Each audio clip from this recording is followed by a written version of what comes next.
안녕하세요. 마인드 디톡스의 묻지마 캔디입니다. 오늘의 방송 제목은 이혼은 대물림 되는 걸까요? 입니다.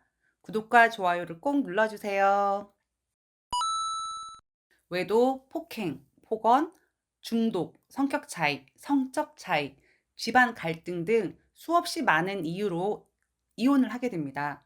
문제는 어느 한쪽의 일방적인 유책 사유로 인해 이혼을 하게 되는 경우에는 제대로 된 양육 환경에서 올바른 인성을 가진 상대 배우자 분들도 이혼녀 혹은 이혼남이라는 타이틀을 억울하게 달게 되고 이혼자를 바라보는 부정적인 사회적 시선도 감당을 해야 한다는 것입니다. 자녀들이 결혼을 해야 하는 시기가 오면 이혼을 한 부모 입장에서는 상대 측 부모들이 이혼 가정에서 자란 자녀에 대한 부정적인 시선 혹은 부당한 대우를 받지 않을까라는 걱정이 많이 됩니다. 보통 이혼은 대물림 된다라는 말을 하기도 하고 실제로 상담을 해보면 특히 아내 바람인 경우 어린 시절 부모가 이혼을 했거나 그 형제 자매들도 이혼을 한 경우들이 많았습니다. 제 개인적인 생각으로는 이혼을 한 부모 밑에서 자란 자녀가 이혼을 하게 되는 게 아니라 이혼에 이르게 한 유책 사유를 가진 그 배우자들의 불안정한 애착 유형이 자녀에게 그대로 이어지는 경우가 많고 이혼을 하기까지는 수없이 많은 부부 싸움을 했을 테고 그것을 지켜본 자녀들 또한 결혼에 대한 부정적인 인식을 하게 되고 여러 가지 복합적으로 영향을 준다라고 생각을 합니다. 이혼 가정에서 자란 자녀인 경우 일반 가정에서 자란 자녀들에 비해 이혼율이 70% 이상 높다라는 논문 결과가 있습니다. 게다가 결혼한 부부 둘 다 각각 이혼한 가정의 자녀인 경우에 이혼율은 189%로 더 높아진다라고도 합니다.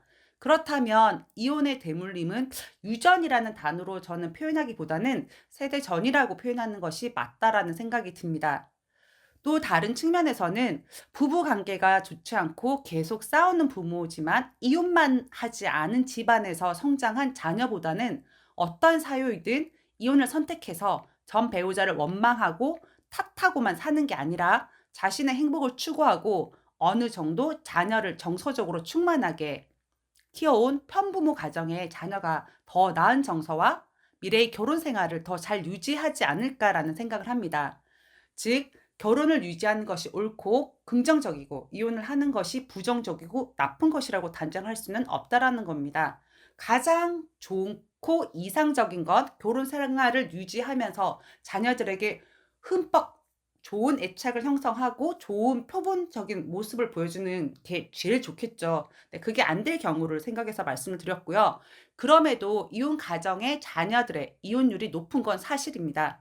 왜 이혼 확률이 높아지는지 그 이유에 대해서 제가 찾아본 자료들과 제 생각으로 방송을 진행하도록 하겠습니다. 첫 번째, 이혼에 대한 관점이 달라질 수 있다. 자신의 부모가 이혼을 했기 때문에 결혼 생활은 반드시 끝까지 유지해야 한다라는 생각보다는 서로 맞지 않으면 이혼이라는 다른 선택도 할 수 있다라는 생각을 하게 되는 거죠. 또한 만약 부모가 결혼 생활 내내 서로 불행한 부부 관계를 지속했다면 결혼 생활 자체에 대한 부정적이고 비관적인 생각을 할 가능성이 높아지는 것이고 이혼에 대해서는 부정적인 생각을 덜 하게 된다는 것입니다. 물론 예외적으로 자신이 이혼한 가정에서 성장한 경우 자신이 체감했던 안 좋았던 기억들 때문에 자신은 절대로 이혼을 하지 않고 가정 끝까지 지키겠다라고 다짐하고 결혼하는 경우가 많습니다. 그런데 아이러니컬하게 이런 경우에 예상치 못하게 이혼으로 이어지는 경우가 많습니다. 두 번째, 적절한 관계를 관리하는 능력이 부족하다. 나 자신이 아니라 타인하고는 모든 게 관계라는 걸로 이어져 있잖아요. 이혼한 부모는 적절한 의사표현과 타협점을 찾아가는 능력이 많이 부족했을 겁니다. 이혼한 부부 대부분의 문제는 대화 방식, 즉 의사소통 방법의 문제라고 합니다. 상대방에 대해 비판, 경멸, 비난, 회피 등 일방적인 의사표현 방식을 주고받는 부모 밑에서 자란 자녀 또한 제대로 된 대화 방식, 즉 경청이라던가 이해, 배려, 공감 등의 의사소통 방식에는 서투를 수밖에 없습니다. 이런 경우 새로운 가정을 이루고 남편과의 갈등 상황이 생기는 경우 적절한 관계를 유지할 수 있는 소통 방식 능력이 부족하고 자신의 부모가 했던 방식의 부정적인 의사소통 방식으로 상대방을 대할 가능성이 높아집니다. 세 번째, 애착 형성이 제대로 되어 있지 않은 경우가 많다. 부모가 이혼을 하기 전까지는 얼마나 많은 다툼과 싸움을 했을까요? 그 상황에 노출되게 되면 자녀들은 불안감에 휩싸일 수밖에 없습니다.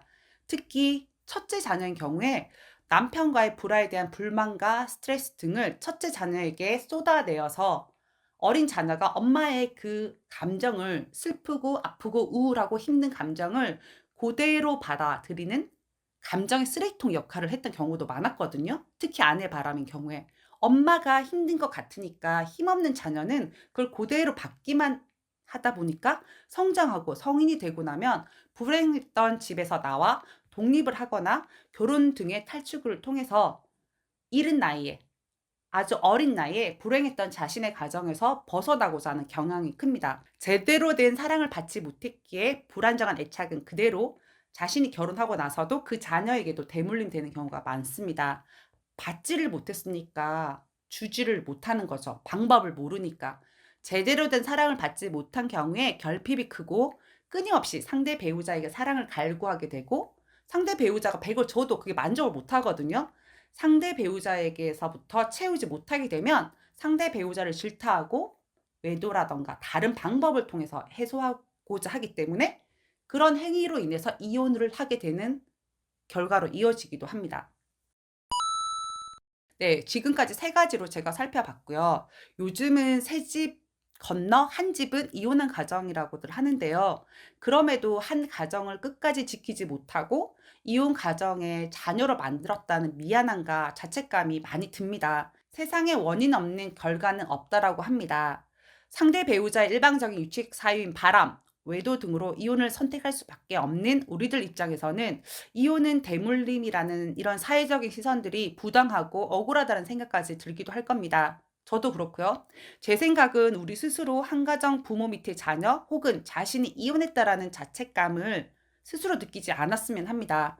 우리가 완벽하지 않으니까 결혼 생활 동안 상대 배우자에게 잘못하고 부족한 부분들도 분명히 있었을 겁니다.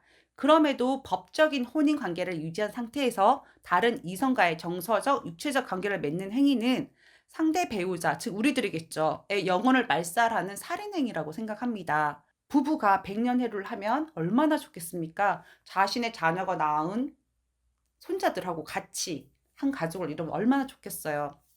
배우자가 외도를 하면 함께 사는 내내 이혼을 꿈꾸기도 하면서 가정 생활을 그대로 유지하는 경우도 있고, 이혼한 사람은 결혼 생활을 끝까지 했었더라면 하는 아쉬움이 남기도 합니다. 하지만 이제는 더 이상 미련을 두지 말고 이미 제가 선택했잖아요.